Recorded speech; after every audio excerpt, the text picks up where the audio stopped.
عليكم ورحمة الله وبركاته. اللهم صل وسلم وبارك على سيدنا محمد وعلى آله وأصحابه أجمعين. هنعمل سوا وصفة حمص الشام، أكتر الوصفات اللي بنعملها في الشتاء. احنا نقعنا الحمص لمدة 6 ساعات، نقعناه في مية بتغلي، حطينا في المية بتاعته اهو الحمص، حطينا في المية بتاعته ربع معلقة كمون وربع معلقة سكر ومعلقة ملح صغيرة.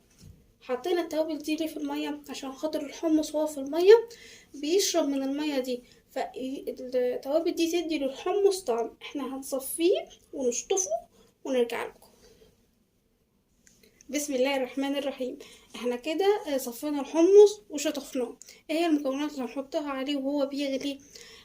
5 فصوص توم، طماطميتين مبشورين وجزرتين مبشورين وبصلاية صغيرة وكرفس مجفف، لو في كرفس فريش هيبقى افضل. هنحطه يغلي، وهو بيغلي هنشيل الريم بتاعه. بعد ما يغلي ونشيل الريم بتاعه هنبدأ نحط المكونات دي عليه وهو بيغلي. هنروح على البوتاجاز كده، احنا المية بتغلي معانا، هننزل عليها بالحمص. هنسيب الحمص يعني هننزل عليها بيه وهنسيب الحمص يغلي في المية.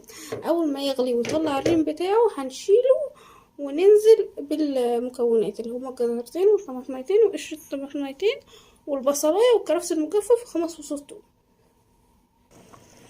هنشيل الريم اللي الحمص طلعه، وبعد ما نشيل الريم دوت هننزل عليه بالمكونات اللي قلنا هنحطها. هو زي ما حضراتكم شايفين عشان احنا نقعينه كويس ما طلعش ريم كتير. هننزل بالطماطميتين، هننزل بالبصل والطماطم والجزر وقلنا والثوم وقشر الطماطم والكرفس المجفف. هنسيبهم يغلوا مع بعضهم كده. احنا نزلنا بالمكونات، هيغلوا وهنوطي عليهم. اللهم صل وسلم وبارك على سيدنا محمد وعلى اله واصحابه اجمعين.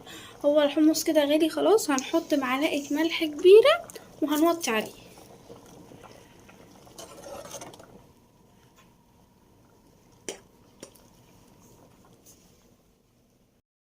اللهم صل وسلم وبارك على سيدنا محمد وعلى اله واصحابه اجمعين.